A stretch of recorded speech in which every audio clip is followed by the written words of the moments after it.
12월은 1년의 가장 마지막 달이자 어둡고 추운 달입니다. 나무도 꽃도 모든 것이 다 얼어붙은 것 같고 죽은 것만 같아 보이는 달이죠. 자칫 우리의 몸도 마음도 얼어붙을 수 있고 추울 수 있습니다.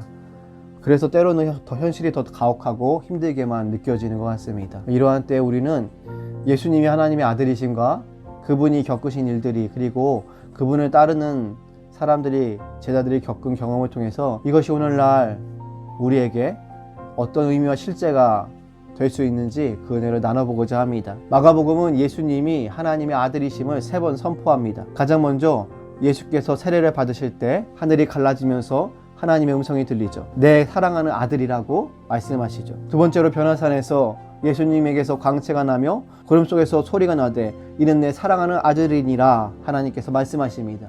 마지막 세 번째로 예수께서 십자가에 못 박혀 죽으실 때 그 죽음을 감독하던 백부장은 예수님이 하나님의 아들이심을 고백하죠. 그런데 이렇게 하나님의 아들이자 신 그 자체이신 예수님에게 무슨 일이 일어났습니까? 그가 십자가에서 못 박혀 죽는 도무지 믿겨지지 않는 사건이 벌어집니다. 여러분, 하나님의 아들 신인 예수님이 어떻게 십자가에 못 박혀 죽습니까? 세상에 어떤 신이 인간의 손에 못 박혀 인간에게 죽임을 당하는 경우가 전 세계 어떠한 신화, 어떠한 역사 속에 있을 수 있단 말입니까? 이건 놀라운 사건이죠. 믿어지지 않는, 말도 안 되는 일입니다.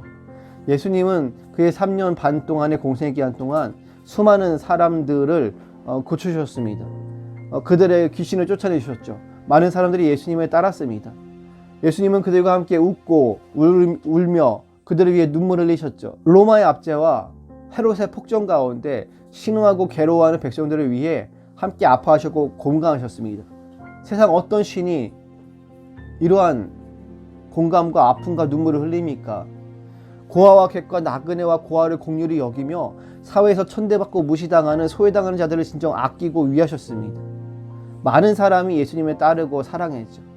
예수님은 단순히 구원을 받는 위하여 이 땅에 오신 분이 아니라는 것입니다. 오늘날 우리의 신앙과 기독교가 그냥 구원만을 위하여, 예배만을 위하여, 우리의 종교생활만을 위하여 있는 것이 아님을 우리는 이 부분을 통해서도 알 수가 있죠. 함께 아파하고 공감하고 눈물 흘리고 위로하고 보다듬고 상처를 치료하는 것이 우리의 기독교인들의 교회의 역할인 것입니다. 예수님에게 사람들은 기대를 걸었습니다. 그런 예수님이 처절하게 인간의 주먹에 맞으며 침뱉음당하고 모욕당하고 십자가에 달려 비참하고 끔찍하게 수치스럽게 죽는 엄청난 사건이 벌어졌던 것입니다.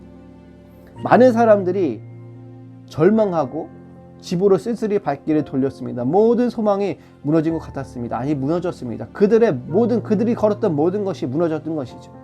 마치 차디찬 한겨울처럼 모든 것이 얼어붙은 것 같이 그들의 마음은 얼어붙었다라는 거죠. 여러분이 경험할 수 있는, 여러분이 기대할 수 있는 인생의 가장 큰 실패, 가장 큰 낙담이 바로 예수님의 그 사건이라는 것입니다.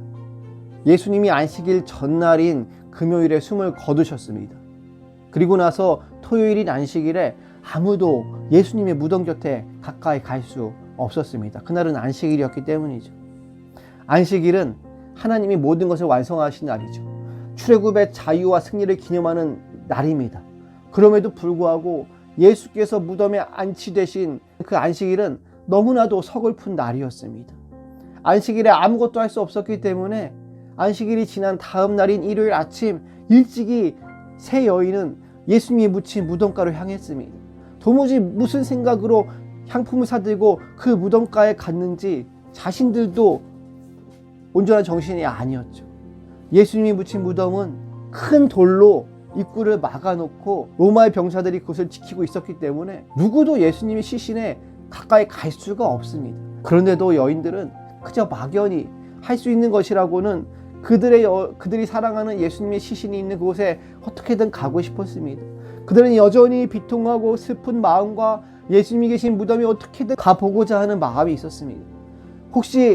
혹시 누군가 무덤 문을 열어준다면 말도 안 되는 일이지만, 그럴 수도 없지만 예수님의 시신에 향품을 발라드리고 싶은 그런 애절한 마음이 있었던 거죠. 무덤가로 가는 그 길 가운데 여러 감정들이 있었습니다. 그 로마의 병사들이 두렵기도 하고 무섭기도 하고 그런 마음을 가지고 무덤에 도착한 그들은 소스라치게 놀랐습니다.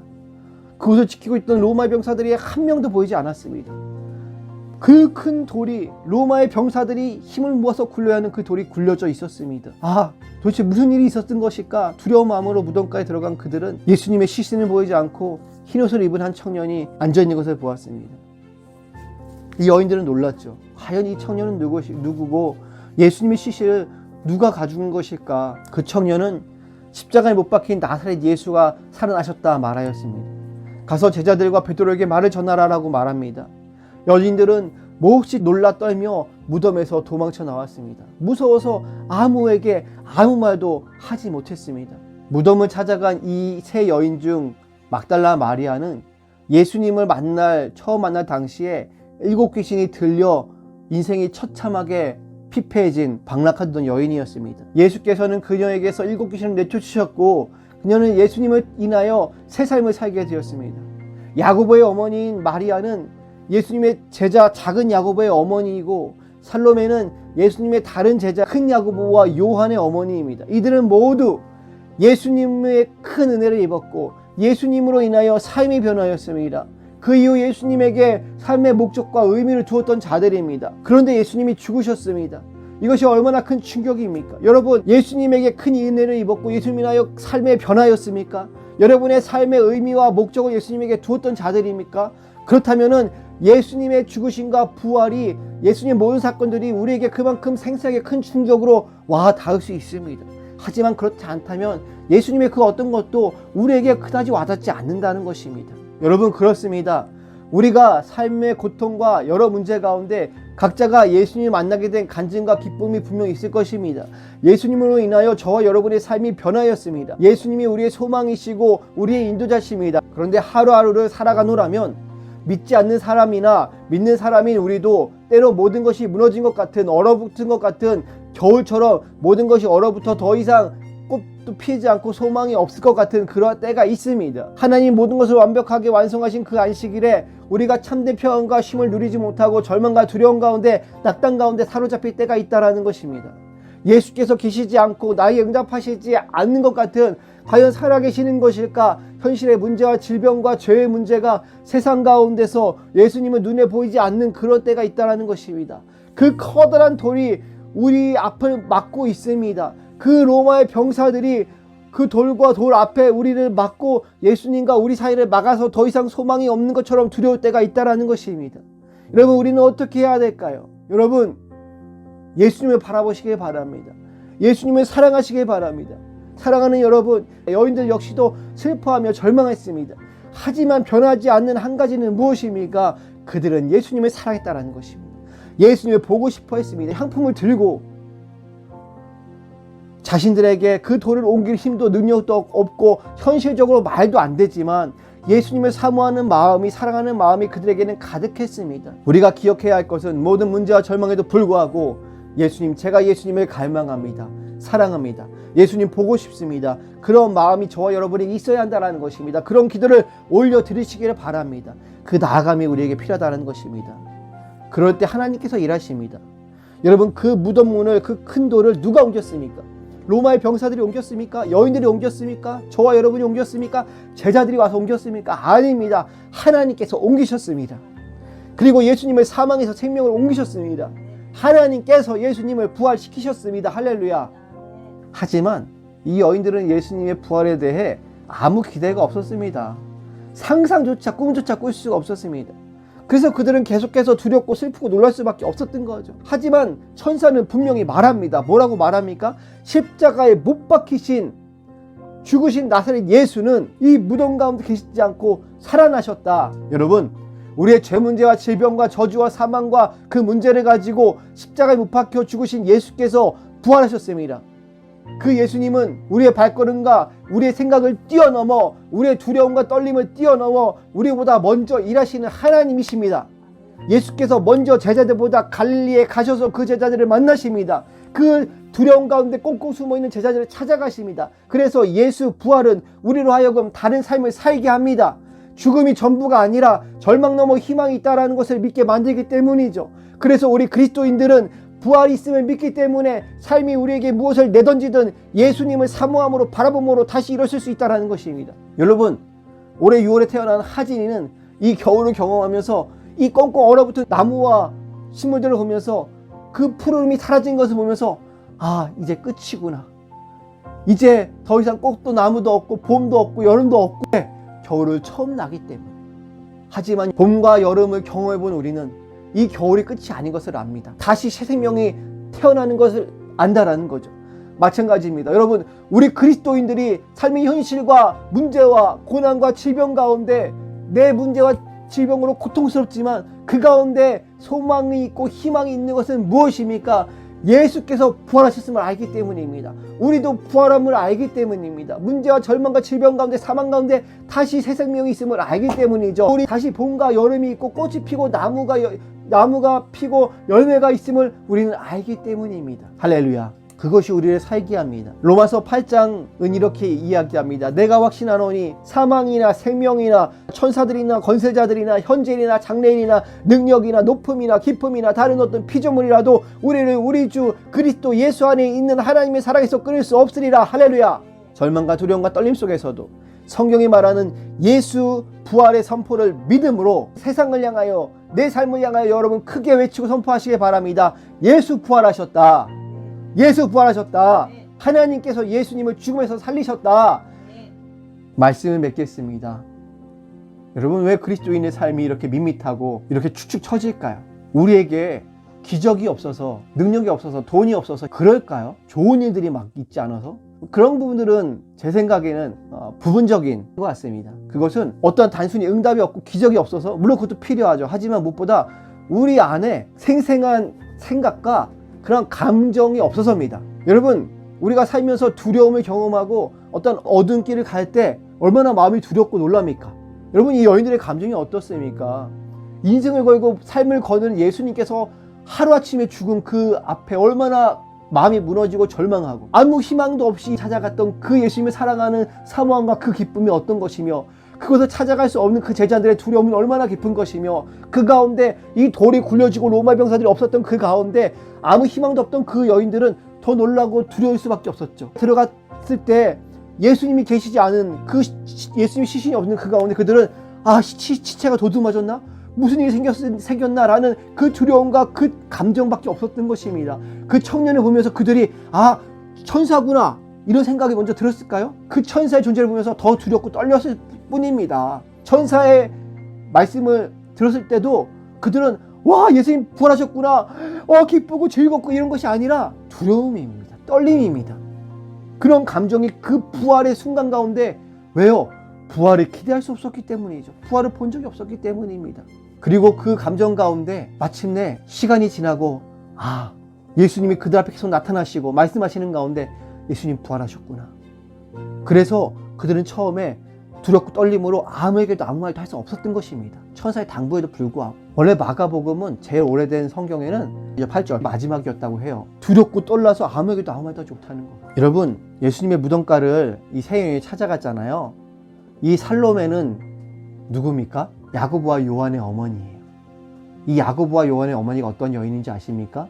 예수님에게 와서 당당하게 예수님, 내 아들들을 주의 나라에 하나는 우편에 하나는 좌편에 앉게 명하소서라고 말한, 청탁을 한 치맛바람의 원조입니다. 좋은 게 아니에요, 결코. 그래서 다른 제자들이 붕괴합니다. 왜 붕괴했는 줄 알아요?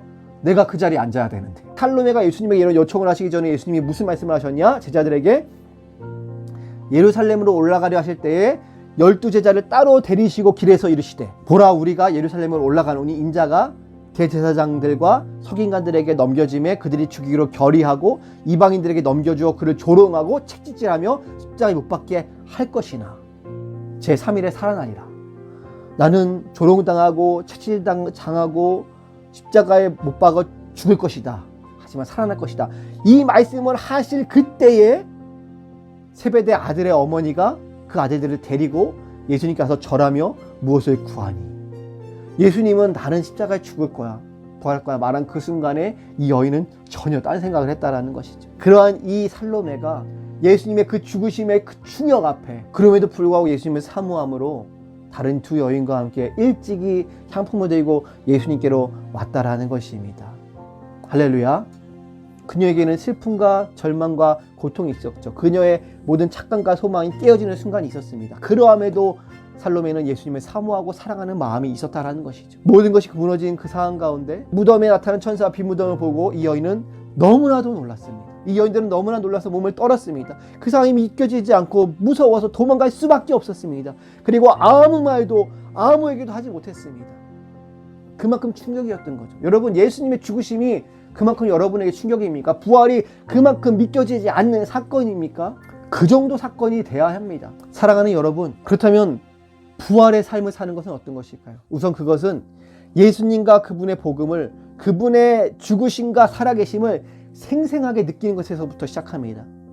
요한과 야고보의 어머니 살로메가 잘못된 생각과 착각, 그럼에도 불구하고 예수님을 사모하고 바라보고 살아가는 그 마음이 있었던 것처럼 그 모든 절망과 낙담과 실패와 두려움과 떨림과 그 모든 감정들, 천사의 나타남과 하나님의 말씀을 듣고 난 이후에 그 생생한 감정들, 이것이 예수님의 죽음과 아무도 기대치 못했던 그 부활의 소식 앞에 우리가 조금이나마 마주하고 느끼며 공감해야 할 감정이란 것이죠.